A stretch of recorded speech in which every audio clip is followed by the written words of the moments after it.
Hello అండి. అందరూ ఎలా ఉన్నారు? బాగున్నారా? మరొక వీడియోతో మీ ముందుకైతే వచ్చేసాను. ఈరోజు ఇంట్లో చికెన్ పకోడీ కింద అయితే మేక్ చేశానండి. ఈ చికెన్ పకోడీ అనేది ఎలా చేసుకున్నామనేది కంప్లీట్ వీడియో ఎక్కడ స్కిప్ చేయకుండా చివరి వరకు చూసేయండి.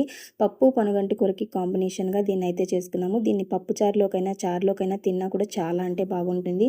సో, నా వీడియోలు ఫస్ట్ టైం చూస్తున్న వారు తప్పకుండా సబ్స్క్రైబ్ చేసుకోండి. ఇప్పటివరకు సపోర్ట్ చేస్తున్న ప్రతి ఒక్కరికి చాలా చాలా థ్యాంక్ యూ. సో, ఇప్పుడు ఈ చికెన్ ఫ్రైని ఎలా చేసుకోవాలో చూసేద్దాం.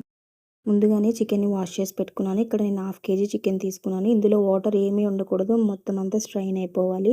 సో, ఇప్పుడు ఇందులో ఒక పావు టీ స్పూన్ పసుపు, మీరు కారం ఎంత తింటారో అంత యాడ్ చేసుకోండి. నేను 2 స్పూన్లు అయితే యాడ్ చేసుకున్నాను. కొంచెం సాల్టు, అలాగే పావు టీ స్పూన్ ధనియాల పొడి, పావు టీ స్పూన్ జీలకర్ర పొడి, ఒక పావు టీ స్పూన్ గరం మసాలా. ఇంట్లోది వాడుతున్నాను కాబట్టి తక్కువ వేసుకున్నాను. బయటదైతే కొంచెం ఎక్కువ వేసుకోండి. అలాగే ఇందులోనే బిర్యానీ మసాలా మీకు ఇష్టమైతే యాడ్ చేసుకోండి. అలాగే ఒక పావు టీ స్పూన్ చికెన్ మసాలా వేసుకోవాలి. ఇందులో నేను కొత్తిమీర వేసుకున్నాను. దీంతో పాటు పుదీనా వేసుకున్నా బాగుంటుంది. సో, పుదీనా లేదు, అందుకే స్కిప్ చేశాను. ఒక హాఫ్ చెక్క నిమ్మకాయ బద్దన వేసుకున్నాను. 2 టేబుల్ స్పూన్ల పెరుగు, ఒక టీ స్పూన్ దాకా జింజర్ గార్లిక్ పేస్ట్‌ని యాడ్ చేసుకొని, ఒక టేబుల్ స్పూన్ ఆయిల్ యాడ్ చేసుకున్నాను. ఆయిల్ ప్లేస్‌లో మీరు బటర్‌ని లేదంటే నెయ్యిని కూడా యాడ్ చేసుకోవచ్చు. దీన్ని మంచిగా మసాజ్ చేసుకునేటట్టు మంచిగా మిక్స్ చేయాలన్నమాట. సో, మొత్తం కోడికి మొత్తం చికెన్ ముక్కలన్నిట్లికి మసాలా అనేది మంచిగా పట్టాలి. అంతలాగా మంచిగా మిక్స్ చేసుకోవాలి. నేను ఒక 3-4 మినిట్స్ అయితే మంచిగా మసాజ్ చేసేసాను వీటికి. ఆ తర్వాత ఇందులో ఒక 2 టేబుల్ స్పూన్ దాకా కార్న్ ఫ్లోర్ వేసాను. కార్న్ ఫ్లోర్ ప్లేస్‌లో మీకు ఇష్టమైతే మైదా వేసుకోండి. మోస్ట్లీ మైదా స్కిప్ చేసి కార్న్ ఫ్లోర్ అయితే వేసుకుంటే మంచిగా ఉంటుంది.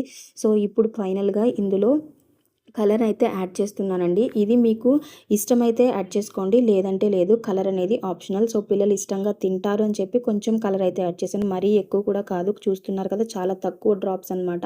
తక్కువ డ్రాప్స్ అయితే యాడ్ చేసుకున్నాను అనమాట. యాడ్ చేసుకుని మంచిగా మిక్స్ చేసి ఫైనల్‌గా ఒక 2 పచ్చిమిరపకాయలని మంచిగా చీలుకుని వాటిని కూడా యాడ్ చేసి ఒకసారి మంచిగా కలుపుకోండి. మీరు కలుపుతున్న పద్ధతిని కూడా చూస్తున్నారు కదా, మంచిగా దీనికి మసాజ్ అయితే అయిపోవాలన్నమాట. ఆ విధంగా దీన్ని మసాజ్ చేసి ఒక హాఫ్ అన్ అవర్ దీనికి మూత పెట్టేసి ఫ్రిడ్జ్‌లో రెస్ట్ ఇవ్వండి. హాఫ్ అన్ అవర్ అయిన తర్వాత కడాయి పెట్టుకోండి. కడాయి బాగా హీట్ అయిన తర్వాత అప్పుడు ఇందులో ఆయిల్ అయితే యాడ్ చేసుకోండి. అప్పుడు మనం వేసే చికెన్ కూడా మంచిగా ఫ్రై అవుతుంది. మనకి అడుగున ఏమీ అంటుకోకుండా మంచిగా వస్తుందన్నమాట. అందుకని ఫస్ట్ కడాయి బాగా హీట్ అయిన తర్వాత ఆయిల్ వేసి అప్పుడు ఆయిల్ని కూడా మంచిగా హీట్ చేయండి. నేను ఇప్పుడు తీసుకున్న చికెన్ని కొంచెం సాల్ట్ చూడగా సాల్ట్ కొంచెం తక్కువ అనిపించింది. ఫస్ట్‌లో సరిపోయింది కానీ తర్వాత చూస్తే కొంచెం తక్కువ అనిపించింది. సో, మళ్ళీ కొంచెం సాల్ట్ అయితే యాడ్ చేశాను.